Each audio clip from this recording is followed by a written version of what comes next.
All right, lab 14, the urinary system. First up, we go to page 145, and under kidney, way down at under 12, we're going to do glomerular capsule. So cross out Bowman's, we're not using that, it's glomerular capsule. And then for nephron loop, we do nephron loop. Cross out loop of Henle, we call it the nephron loop. All right, the urinary system is deceptively simple. We have a right and left kidney on the posterior wall of the abdominal cavity. They connect by a tube called the ureter down to the urinary bladder. So two ureters, right and left ureters, connect to the urinary bladder. Urine is stored in the urinary bladder until eventually released, going down through the urethra to outside the body. Here is our simple model. Again, kidneys right and left, the ureter going to the urinary bladder. Open it up. Here's the urinary bladder in cross section. This would be a frontal section. You can see all these little ridges and folds on the inside. These are collectively known as the rugae, one rugae, many rugae. They are there to allow the urinary bladder to expand as it fills. And then the urinary bladder has a smooth area down at its bottom called the trigon, and the points of the trigon are the right and left openings for the ureters and the internal opening for the urethra. And then this is, of course, the urethra, the tube carrying the urine out. All right, the complexity of the urinary system is in the kidneys, which are very critical because they maintain the proper composition of blood. If they don't function, you die. So here is a frontal section of a kidney, and there's a space in which blood vessels and the ureter enter and leave the kidney. This space, this opening here, is the renal hilum. The very outside of the kidney is called the renal capsule. So the very outermost, most superficial layer of the kidney is the renal capsule. Underneath that, deep to that, is the renal cortex. So this lighter tissue is the renal cortex going all the way around. And the renal cortex pushes in a little deeper in different spots. And these spots where it's pushing in deeper, it's called the renal column. So many renal columns are parts of the renal cortex. The darker bits of tissue are collectively known as the renal medulla. So all of these blocks of dark tissue, all of them together, are known as the renal medulla. However, if you just talk about one of these little triangles, then that one triangle is called the renal pyramid. So this is the renal pyramid. All the pyramids together make up the renal medulla. And at the end, the apex of the pyramid is the renal papilla, which fits nice and snugly into this little tube here called the minor calyx. Now, blood flow into and out of the kidney is critical because, again, it's maintaining the proper composition of blood, so all blood has to flow through the kidneys. So it starts off with the red vessel here bringing blood in. This is the renal artery. Renal artery brings in the blood. Renal artery splits into the segmental arteries, going to different parts of the kidney. Segmental arteries then split into the interlobar arteries. Interlobar arteries go between the pyramids. The interlobar arteries then curve over or arc over the top of the pyramid. There they're called the arcuate arteries. And then the arcuate arteries send little branches up into the cortex. And then they're known as the cortical radiate arteries. So renal artery becomes segmental artery, becomes interlobar artery, becomes arcuate artery, becomes cortical radiate artery. Direction blood flows into the kidneys. When blood flows out, it's going to go in the opposite direction, and conveniently enough, the veins have the same sort of names.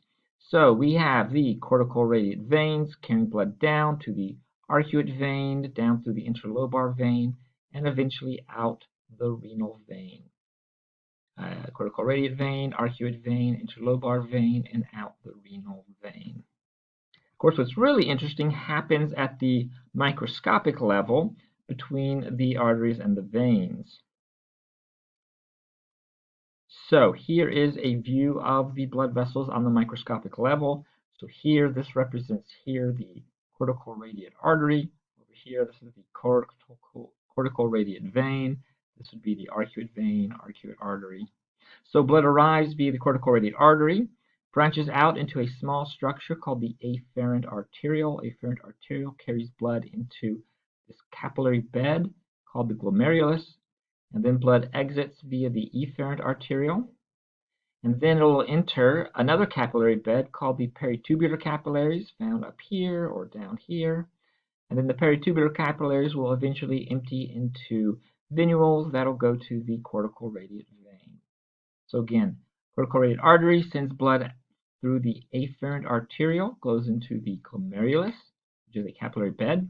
Glomerulus then sends blood out the efferent arteriole, and then that enters another capillary bed, the peritubular capillaries that are around up here or down here, before going into venules and out into the cortical radiate vein. And this is just listing that out again so that you can see all the words together for all the blood vessels and the order that blood flows through them. Be key to remember the order blood flows through these structures. All right, so the functional structure of the kidney is called the nephron. The nephron is the series of weird tubes shown here, and they include two main pieces: the glomerular capsule, this rounded sort of circular structure, and the renal tubule, which is all the squiggly little beige tubes seen there. The glomerular capsule is made up, of course, of the capsule itself, and then inside the capsule is the glomerulus. So glomerular capsule on the outside, inside is the blood capillaries known as the glomerulus. Here's a picture from our model. So here's the parietal layer of the glomerular capsule on the outside. This beigeish tissue here, that's representing the visceral layer of the glomerular capsule. The visceral layer is going to be surrounding all of the glomerulus. So the visceral layer is covering all of the glomerulus. However, in our model, they're showing part of the glomerulus exposed. This empty space here would be the capsular space. The glomerulus, of course. Here's the afferent arteriole arriving with blood, goes into the glomerulus, efferent arteriole exiting with blood. Note the afferent arteriole is thicker than the efferent arteriole. And then coming off the glomerular capsule is a structure called the proximal convoluted tubule. So that would bring us to the renal tubule, all these beige sort of colored tubes here. Names exist for different parts of it. So the part of the renal tubule that comes directly out of the glomerular capsule, this part here, is known as the proximal convoluted tubule. So fluid that came out of the glomerulus enters the proximal convoluted tubule. From there, goes down the descending limb of the nephron loop, then up the ascending limb of the nephron loop. So the nephron loop goes down and up, going down and up into the renal pyramid.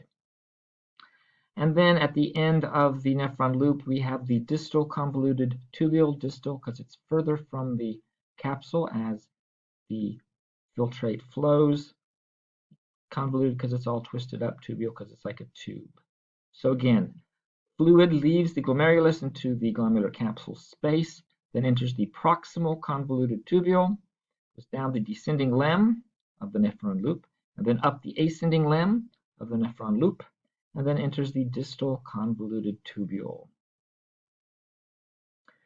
From here, the filtrate will enter a long structure called the collecting duct. Collecting duct is collecting filtrate from many, many nephrons, thousands of nephrons even. And when the fluid is in the collecting duct, it is now officially called urine. Fluid travels down to the renal papilla. So way down here is the renal papilla, and the urine will then empty out into the minor calyx. So again, collecting duct and renal papilla, these are technically not part of the nephron. Should remember the direction, the flow of filtrate through the nephron. Here's from our model. So here we see the nephron. All of this is the nephron here. These little spheroids are glomerular capsule. There's the glomerulus. This would be the proximal convoluted tubule, descending limb, and ascending limb, which together make up the nephron loop. And then this is the distal convoluted tubule, emptying out into the long collecting duct. And note we have the same setup here, but it's a mirror image. So Proximal convoluted tubule, descending limb of the nephron loop, ascending limb of the nephron loop, distal convoluted tubule, collecting duct. The blood vessels we can see here include the interlobal arteries and veins, arcuate arteries and veins. Here's the cortical radiate vein, cortical radiate artery. We can also see here the peritubular capillaries, which should be lying on top of the nephron, but they're showing it by itself. So the nephron is interesting, and that is both in the renal cortex and in the renal medulla. So most of it is in the renal cortex, but the nephron loop goes down into the renal medulla. And of course, the collecting duct carries it through the renal medulla down to the renal papilla. From here, the urine enters these small tubes that are called the minor calyx. So each renal pyramid fits into a minor calyx. There's a minor calyx, there's a minor calyx, minor calyx, minor calyx. The minor calyxes then fuse to form major calyxes. So here's a major calyx. And then those fuse to form the renal pelvis.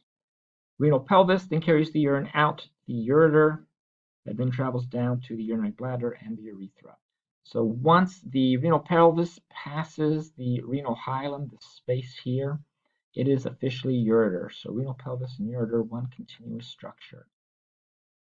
And that is it for this lecture. Be sure to look at the models videos. It'll be very helpful.